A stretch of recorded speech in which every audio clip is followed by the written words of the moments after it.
Assalamualaikum children, how are you all? I hope everyone is fine.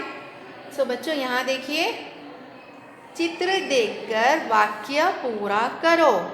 यानी कि यहाँ पर जो चित्र दिए गए हैं आपको यहाँ पर ये वाक्य है, इन्हें आपको पूरा करना है। ये चित्र को यूज़ करते हुए यहाँ पर डैश में लिखकर ये पूरा वाक्य बनाना है। अब देखेंगे हम, डैश हल चला रहा है। अब फर्स्ट आपको समझाने के लिए यहाँ ऑलरेडी कंप्लीटेड है वाक्य। ये मुकुट नृपुल का है, यहाँ पर है ये मुकुट, इसे क्या कहते हैं? नूप। यह मुकुट नूप का है। इसी तरह हमें यहाँ पर सेकेंड वन को भी कंप्लीट करना है। अब देखिए, डैश हल चला रहा है, यानी कि यहाँ पर डैश में हम लिखेंगे कृषक। हल, कृषक लिख के हल चला रहा है, ये वाक्य कंप्लीट हो गया। कृषक हल चला रहा है, यहाँ पर डैश में ये कृषक लिख के हमने ये वाक्य कंप्लीट किया है। अब नीचे देखिए, मोहन पर राम का डैश है, यानी कि ये देखिए यहाँ पर कौन सा चित्र है? ये पूरा, मतलब ये, इसे हिंदी में हम कहेंगे, ये पैसे जो है ना उसे हम कहेंगे धन। तो मोहन पर राम का धन है, धन यानी मनी, पैसा। अब नीचे, यह डैश किसका है? यह ऋषभ, हम उसे रू भी कहेंगे, री भी कहेंगे। ये ऋषभ किसका है? ये वाक्य हमने कंप्लीट किया है। अब नीचे देखिए, यहाँ पर वर्णों को जोड़कर शब्द बनाओ।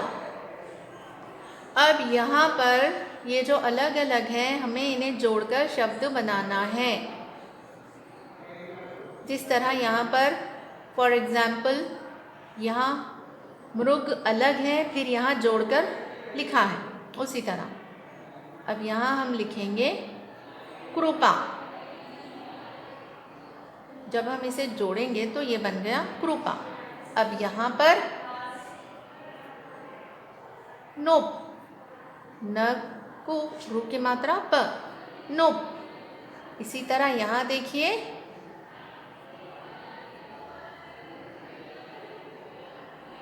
तुण। जब हम इसे कंप्लीट यहाँ लिखेंगे ये बन गया तुण।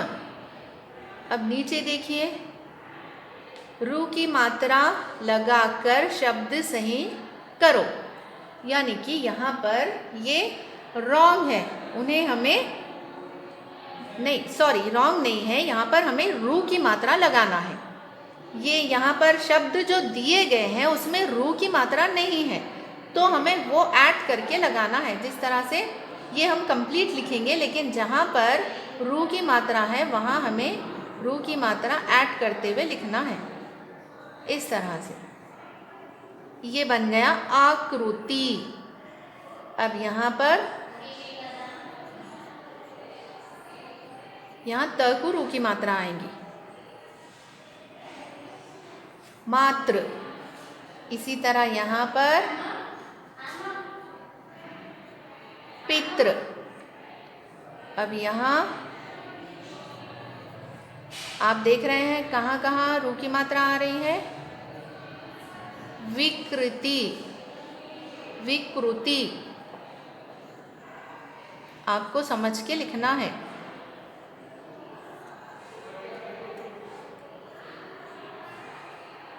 ग्रुत, ये कंप्लीट हो गया। अब नीचे यहाँ देखिए, रू की मात्रा वाले अक्षर सही जगह लगाकर शब्द बनाओ। सो यहाँ पर ये उल्टे हैं, आपको इन्हें सीधा लिखना है। ओके, अब देखिए ये है इसे हम सीधा लिखेंगे तो ये बन जाएगा कृपालु।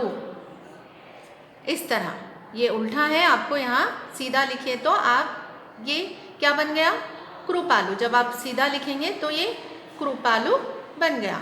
अब इसी तरह यहाँ पर देखिए, क पहले लिखेंगे रू की मात्रा,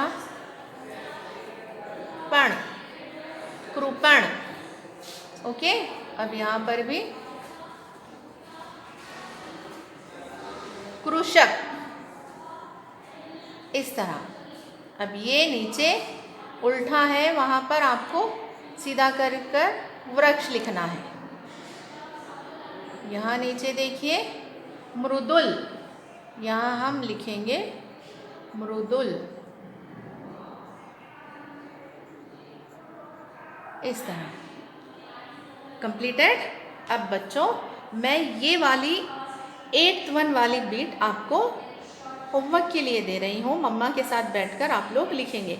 मैं ये क्यों दे रही हूँ, ताकि आपको भी समझ में आना है। ओके, ये हमने जिस तरह कंप्लीट किया है, यहाँ पर आप लोग खाली स्थान में सही अक्षर लिखो। It's very easy, you can write. Okay, take your mother help. Okay, आप मम्मा का हेल्प लेके आप लोग लिख सकते हैं। आप लोग को वर्कशीट हिंदी की मिल रही है, इसके फिर भी आपको ये प्रैक्टिस के लिए दे रही हूँ। वर्कशीट भी मिलेगी और ये भी आपको लिखना है होमवर्क में। ओके, समझ गए ना आप लोग? जिस तरह मैंने ये सब यहाँ पर बीट्स जो कंप्लीट करके आपको बताया है, उसी तरह ये आपको लिखना है, क्योंकि ये थोड़ा मुश्किल है, इसीलिए मैं आपको समझ में आने के लिए ये वाली बीट दे रही हूँ। ओके बच्चों, आप लोग ट्राई करिए। Okay, thank you.